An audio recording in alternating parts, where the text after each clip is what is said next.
Because when Reggie hit you, boom. When I faced Reggie White, now I shut him down, but I say all the time, at the end of the game, I felt like my lungs was collapsed. Right. I felt like my skeleton was, this is no lie. My agent drove me home. I was in the backseat of my car, just laid out. I said, bro, I think my lungs are collapsed. Because when Reggie hit you, boom, just pounded.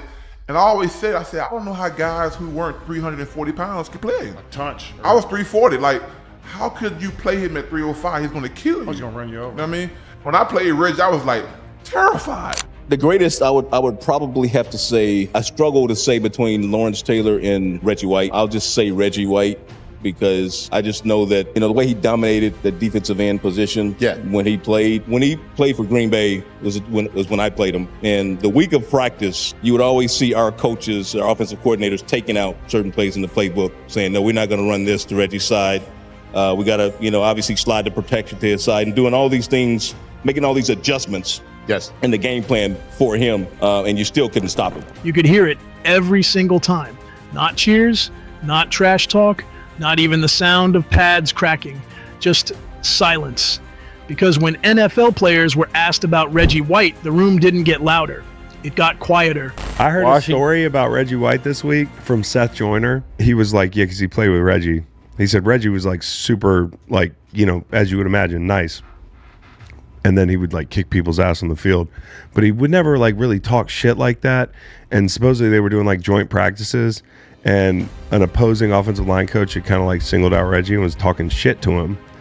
And like, so he does one rep, the guy's still talking shit, and Reggie, he starts to get upset, and he lines back up and he goes, "Here comes Jesus." And he fucking flatbacks the guy and like walks over the guy to the quarterback, like walks on him to the quarterback. He said, "Here comes Jesus." Like, get out of the way, bro. And the body is made up of mostly water. Yeah, no, I know. Walking on water. Yeah, I know. He's really doing the Jesus thing. Offensive linemen who battled Hall of Fame pass rushers every Sunday suddenly slowed down their words. Quarterbacks who survived the fiercest defenses of the 80s and 90s leaned back, almost searching for the right way to explain something they still couldn't fully describe. Some called him unstoppable. Others called him inevitable. And a few didn't say anything at all.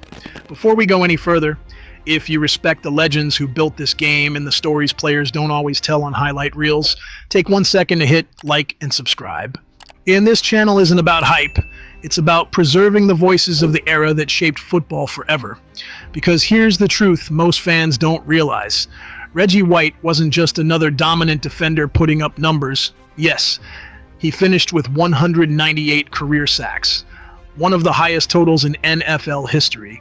Yes, he earned 13 Pro Bowl selections, a Defensive Player of the Year award, and a Super Bowl ring with Green Bay. But those statistics don't explain why veteran linemen, men who faced Lawrence Taylor, Bruce Smith, and Derek Thomas, still lower their voices when his name comes up. And the game was over. We were slaughtering them. And it was the third quarter, and our guard beside me went down. And they put a rookie in from Penn State, and he came up the line before the snap and started cussing at Reggie White, who was out on my nose. Reggie couldn't believe it. He just kind of put his hands on me and looked down at the kid. "What are you doing?" I said, "That's Reggie White. I promise you don't want to wake him up." Next play, he comes up, running that mouth again. Third snap, Reggie adjusts down from a 3-4 look down to a bare eagle, right on the kid's nose. And you heard the whole line got deathly quiet. You hear this big old gravelly voice say, "Oh, you should not have said that. Jesus is coming now." One former opponent once said the scariest part wasn't the hit. It was the moment before the snap, when you realized he already knew what you were about to do. And that's where this story really begins.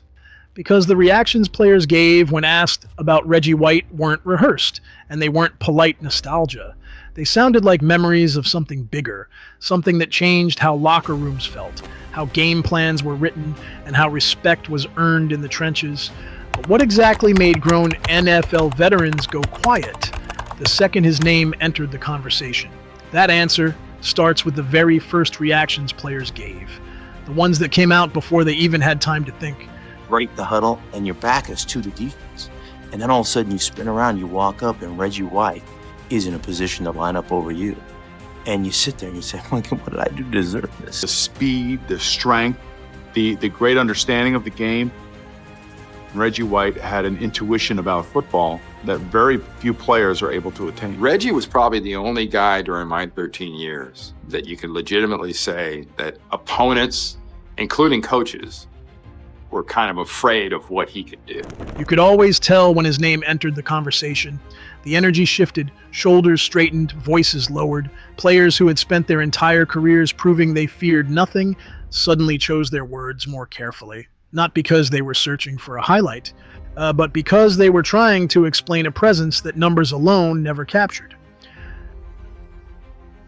Reggie White may have very well had the most explosive first step of any defensive end in the history of the National Football League. Double team, triple team, 4 people on him, and he would still just toss grown men aside.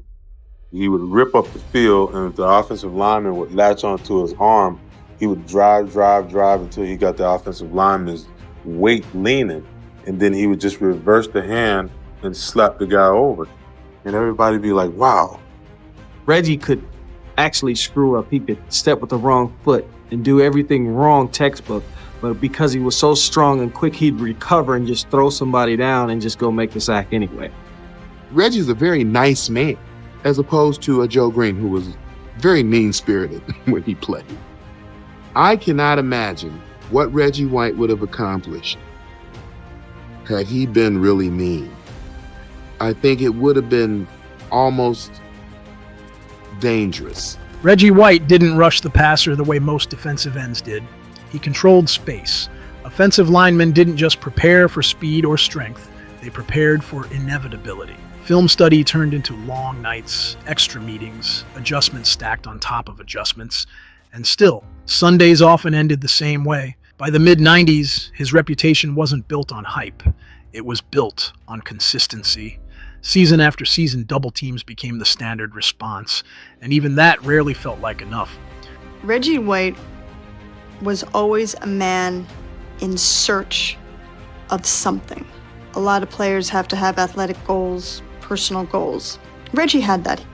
Reggie wanted to win, but he also wanted to get his message out.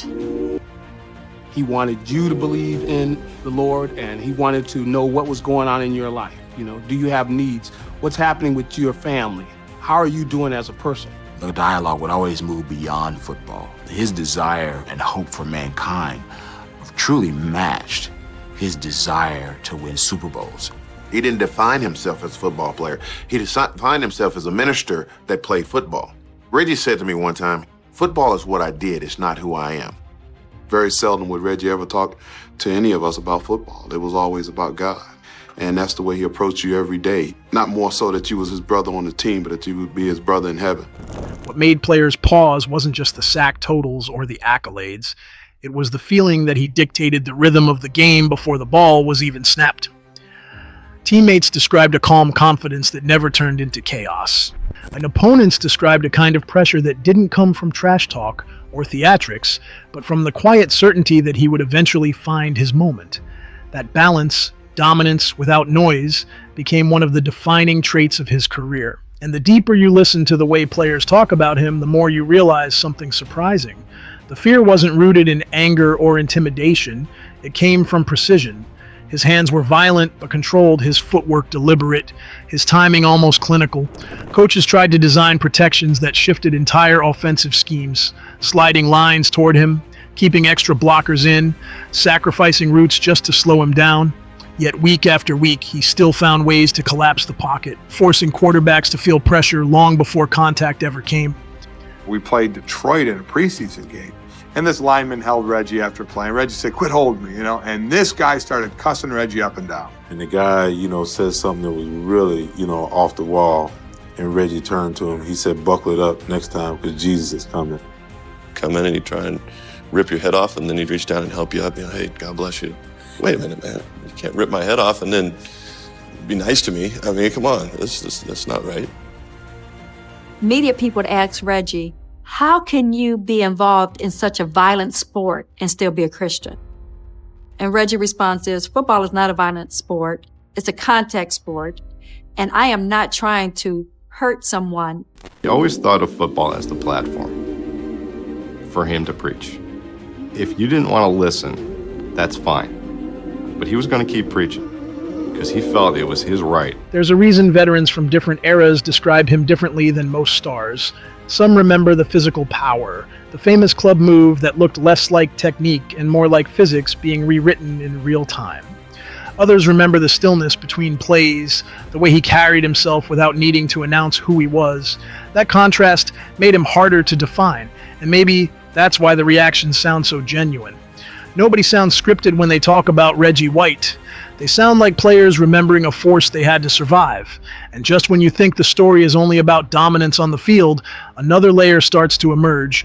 To call Reggie's voice raspy would not even do it justice. He was the kind of person that you would hear before you'd see him. Leonard, your mama is so... and so one of the things that we did, we always joined on each other's mama. So when I think of him, I think of somebody that was kind, gentle, and loved to play all the time. He was a big teddy bear. He would just lick my daughter's cheeks. He was just very playful, and he loved to see people laugh, and he always wanted to be the clown. He was even a clown in junior high and high school. His personality was outgoing, loving. He'd come in and he'd joke around with you. The next thing you know, he's performing a wrestling move on you. When they came out of the huddle, Reggie put it down and said, "Here comes Jesus." Reggie hit this lineman and lifted him in the air and threw him into the quarterback. And Reggie looks at the lineman and said, "Don't you ever cuss me again." The way teammates leaned on him when games got tense, the way locker rooms changed when he spoke, the way leadership looked quieter but somehow stronger. Because the more players reflect on those years, the more it becomes clear that the legacy wasn't built only on sacks or championships. It was built on something deeper, a presence that reshaped how respect was earned inside an NFL locker room. But before we get to the moments that turned admiration into legend, there's one detail that keeps coming up again and again. The very first reactions players gave when they were asked about him. The ones that slipped out before analysis, before statistics, before anyone had time to filter what they really felt. Becoming a minister was something that he always wanted to do. Just from sitting with my grandma while she was reading her Bible or attending church with my grandma. That seed was just planted at an early age. I think his grandmother gave him strength and faith and belief in himself, that if he believed he could do it, he could do it. His grandmother played an important role in all the kids' lives. She came from a religious background. Her uncles were ministers. As children, we all went to Sunday school and church every Sunday, and she picked up with that same thing with her grandchildren. Our father was an athlete. He was a high school athlete.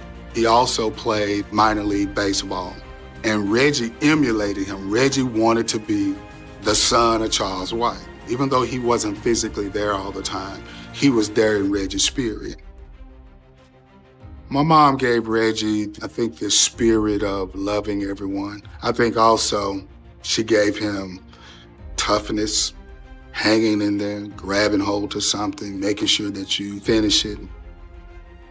He was 8 years old, and he said, "Thelma, when I become a young man," he said, "I'm going to play professional football, and you'll never have to worry about anything else." Reggie would not keep many things inside of him. I mean, he was very, very much an expressive person. He had no lack of confidence, even as a young person. There was something different about the way he lined up before the snap. No pacing, no shouting across the line. While other defenders tried to win the moment with noise, Reggie White stood almost still, hands on his thighs, eyes locked forward, as breathing steady like the chaos around him didn't apply to him. It wasn't intimidation in the usual sense, it was certainty. Offensive linemen have talked about that feeling, the strange calm he carried into every play. He wasn't chasing the game. He looked like he already understood where it was going. At 6'5" and well over 280 pounds during his prime, his presence alone changed the geometry of the line of scrimmage. Tight ends shifted closer. Running backs stayed in to block. Entire protections tilted toward one side before the ball was even snapped. And yet he rarely looked rushed, rarely looked emotional. He didn't play angry. He played certain. One of my favorite Reggie White story. We're out in preseason practice here, right outside the Hudson Center, and John Yurkovic, who's a good friend, does radio down in Chicago, was a D lineman for us. His brother was a lineman at Notre Dame, and we had picked him up, and this was his rookie season, so he's trying to make the team. His name was Mirko Yurkovic, and he's playing. I'm sure you make fun of him. Well, after this we did, but he's blocking against Reggie in practice. Well, you know, Reggie's not going. None of the guys really gave it their best effort in practice. I mean, you didn't want Reggie to give it his best effort. It would disrupt practice too much. So he's never going to hit the quarterback, and he kind of rushes in, and Mirko grabs him and kind of pulls him down. And Reggie said, "Hey, Mirko, quit the holding." Mirko says, "Hey, F you, Reggie." Mirko's a Chicago kid, you know, kind of brash, you know, and Reggie ain't nothing. Hey, F you, Reggie. Okay. So I'm standing back in the back. I'm like, this is not going to be good. Reggie digs in, gets it, you know, and it said hut, and he clubbed Mirko, and it was a domino effect, and all 5 guys just fell down. I mean, it was horrible. And Reggie says, "Now God loves you, Mirko, but don't ever hold me again." And he never held him again. Some of the best stuff in the whole, I mean, honestly, some of the best stuff ever. The Packers and 49ers. What made that certainty unsettling was how controlled it felt. His first step wasn't always the fastest on the field, but it was deliberate, heavy, and perfectly timed. There was no wasted motion. Teammates described a player who didn't need to raise his voice to lead. The way he prepared set the tone. Opponents noticed it too. The quiet confidence that came from someone who believed his job was already decided long before contact.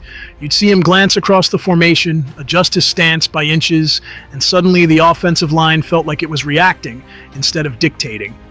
If you're still watching, I want to hear from you. What's the first Reggie White memory that comes to mind? Drop it in the comments. And if you appreciate deep dive NFL stories like this, take a second to like and subscribe. It really helps keep these legacy moments alive. And then there was the spiritual side, the part that made his presence feel larger than football. Long before kickoff, he would speak about purpose and responsibility, about playing with discipline instead of emotion. Inside locker rooms filled with noise and adrenaline, that calmness had weight. Younger players leaned in, veterans listened, and even rivals acknowledged that he carried himself differently from the typical superstar. He didn't chase attention. Attention followed him because of how grounded he seemed in moments when most players were overwhelmed by pressure. I think people took his spirituality for weakness. He was tough, but then he would let people bully him as well. When he was young, and there was sometimes Thelma would go to work and I'd keep him, he'd actually cry the entire time Thelma was gone. He carried his Bible with him everywhere he went. He wanted to share that with everybody at a younger age. In the locker room and on the football field, he was always witnessing to people. I remember him saying, "Jesus, we got to get them saved. Got to get them saved, man. They curse all the time. They just misusing women and all kinds of stuff. I'm gonna get them saved." It's like, okay, Reggie. Okay. It was a long time before he really got aggressive as a big kid. Never really wanted to hurt anyone. So I found myself in situations trying to protect this big guy who actually was almost as large as I was. But here's the detail that keeps resurfacing when you listen closely to the way players remember him. It wasn't just physical dominance or leadership. It was the feeling that once the play started, time moved at a different speed around him. Linemen would swear they had position, that their technique was sound, and then suddenly he was past them, not in a blur of rage, no, but with a kind of controlled force that looked almost effortless. The famous club move didn't come from anger, it came from timing, leverage, and the quiet belief that the outcome was already decided. That's why his presence felt heavier than statistics. You didn't need a stat sheet to know where he was on the field. Quarterbacks sensed him without looking. Offensive coordinators built entire game plans around slowing him down. And still, there was always that moment when the pocket collapsed and everyone realized the calm figure on the edge had taken over again. And just when you think the story is only about aura and leadership, another layer begins to reveal itself. The technical mastery behind that calm exterior, the mechanics that turned quiet confidence into unstoppable force. We had a little pickup game, and at that point I began to, kind of roust him and challenge him physically. Next thing you know, you see a couple tears come out. I was going to continue to press him in that manner until I felt that he actually grown inside as far as a competitor, that he could stand before any man. He just kind of messed with him to make him a little meaner so that when he did make those tackles or knock those players down, he wouldn't get up and say, "Oh, I'm sorry, I didn't really mean to do that."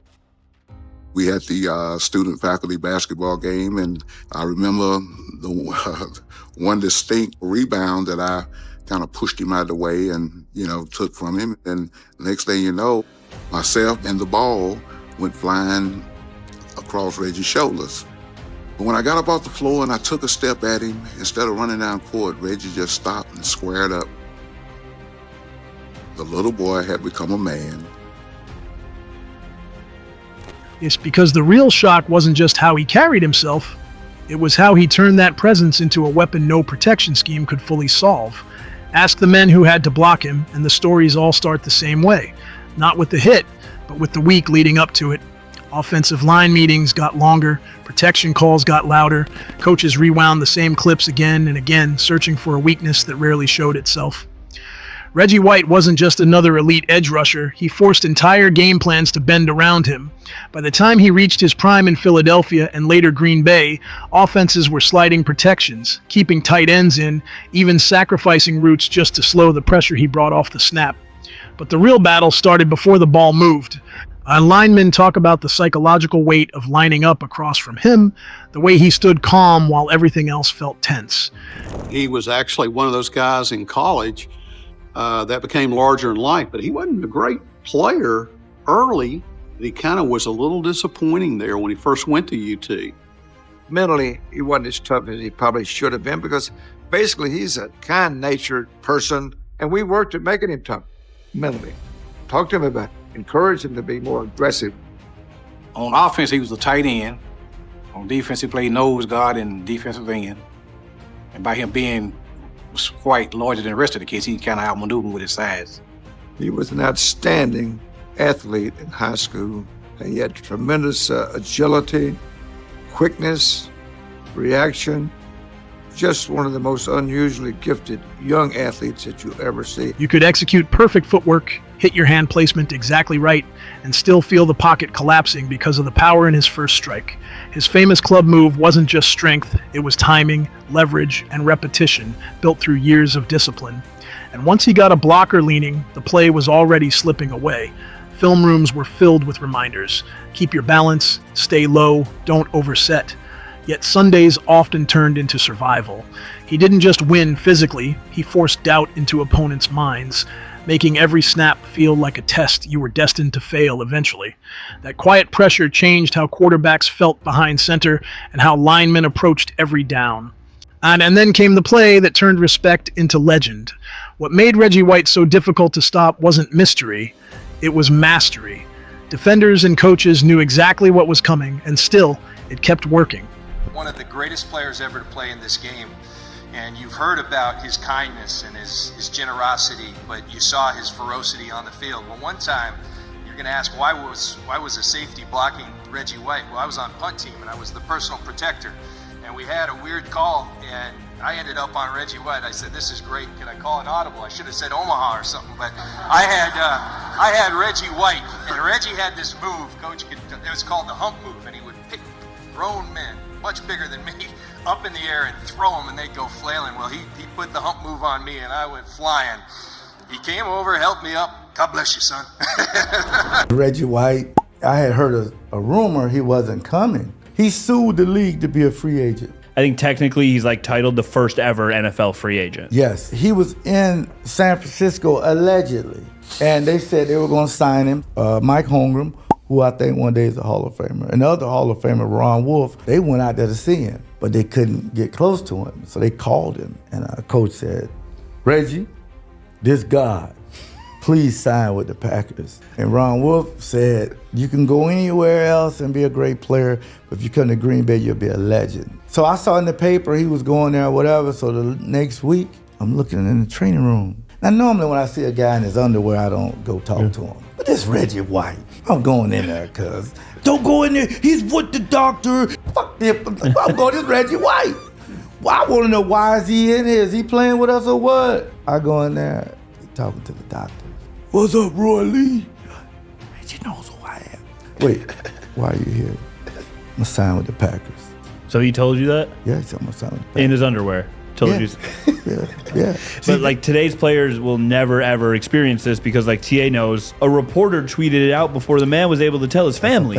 I've never heard before that the Packers thought he was going somewhere else. San Francisco thought they had him. Really? Yes. He said, God told me to come to the Packers. So, you know me, I'm like, well, maybe we guarantee your entire contract, maybe come? He goes, yeah, that had something to do with it too. Yeah, that money talk, Roy. Getting Reggie was amazing because it was a rumor no free agent would ever come to Green Bay, but he chose Packers. His game was built on fundamentals sharpened to an extreme, the kind of technique that doesn't age because it isn't tied to speed alone. It was leverage, timing, and violence applied with precision. The move everyone remembers first is the club. It looks simple on tape, almost basic, but that's what made it devastating. White didn't swing wildly.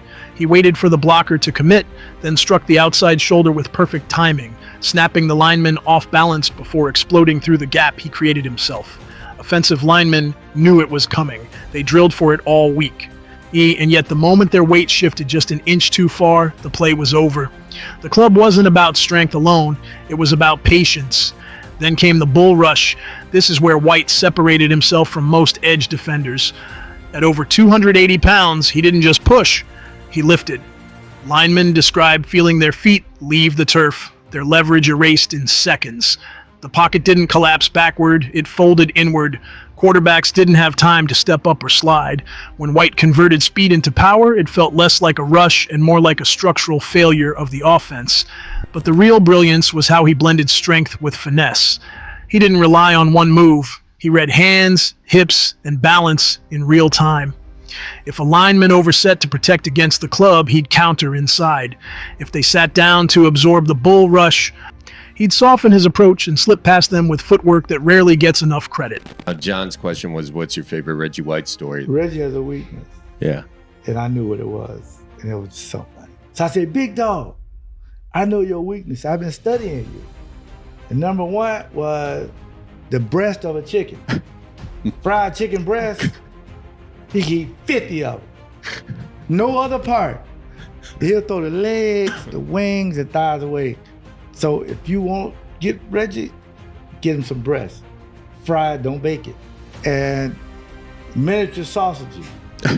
Those miniature sausages, the small ones, he get like 9 of them and just mix them up and just bite it like a popsicle. The last thing, the most important thing, his weakness is a hard count from the quarterback.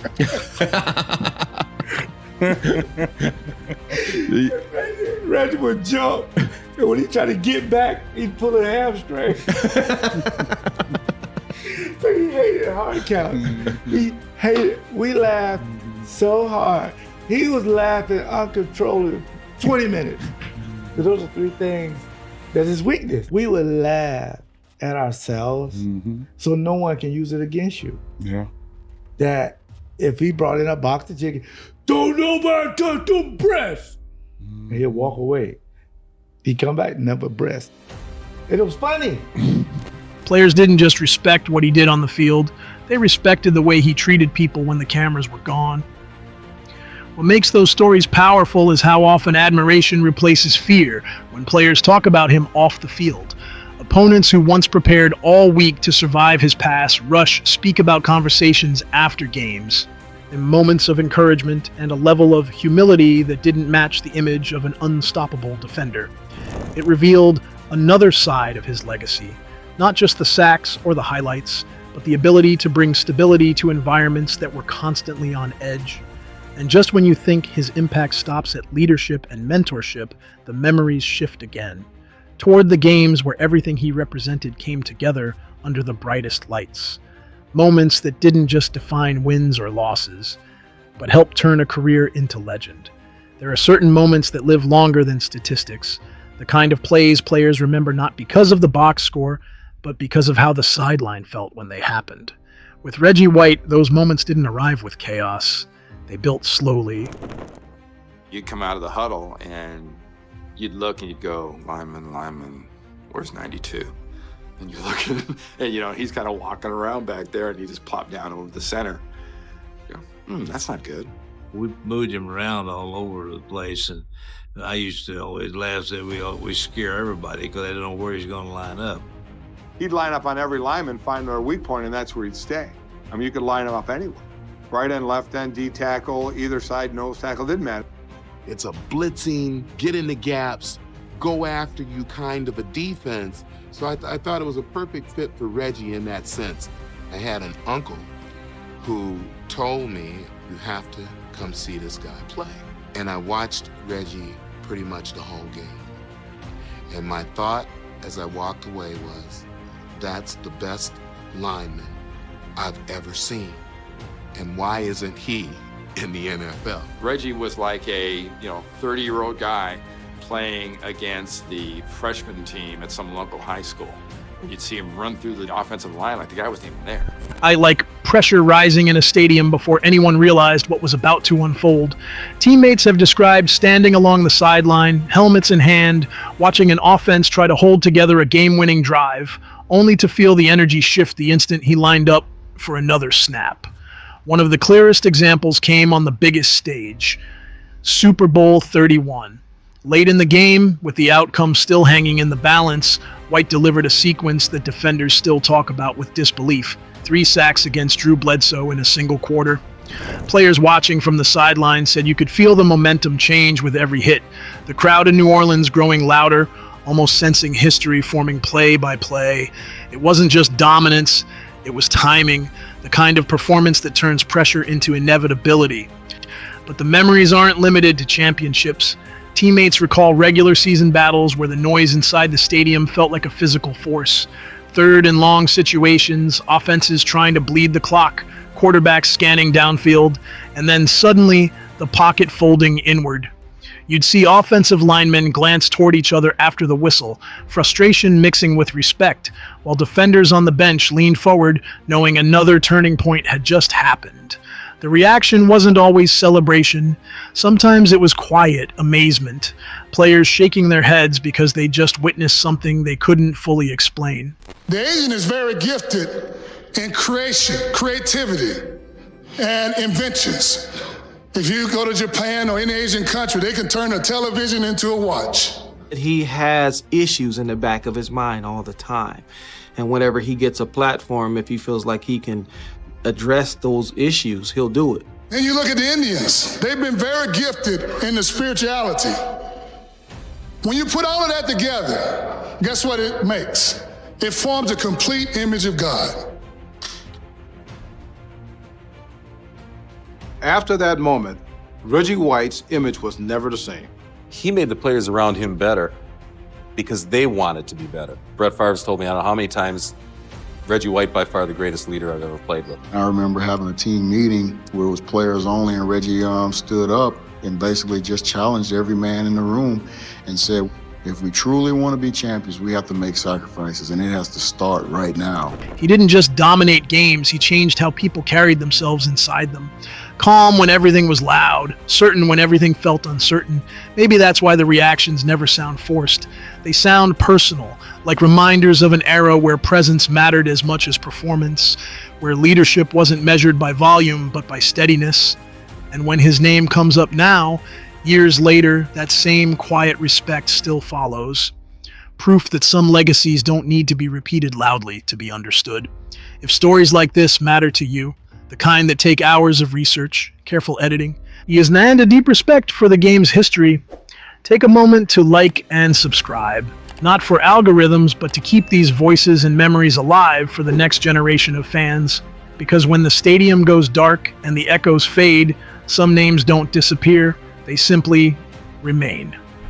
You say he didn't he didn't make it.